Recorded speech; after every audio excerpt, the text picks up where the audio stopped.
Militer Rusia merilis rekaman yang menunjukkan serangan tepat mengenai gudang amunisi hingga howitzer Ukraina.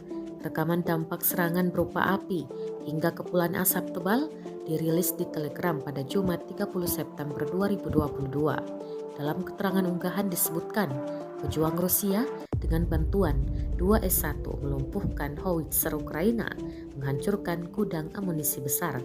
Rentetan 2S1 ke Vozdika yang diandalkan Rusia disebut tak pernah meleset dalam melepaskan serangan. 2S1 memiliki kemampuan amfibi dengan sedikit persiapan dan sekali mengapung didorong oleh roda rantainya. Berbagai jenis rantai yang lebih lebar juga tersedia memungkinkan 2S1 beroperasi di medan bersalju ataupun di rawa-rawa.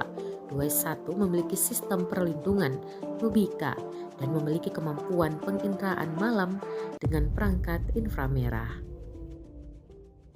Terima kasih sudah nonton. Jangan lupa like, subscribe, dan share ya.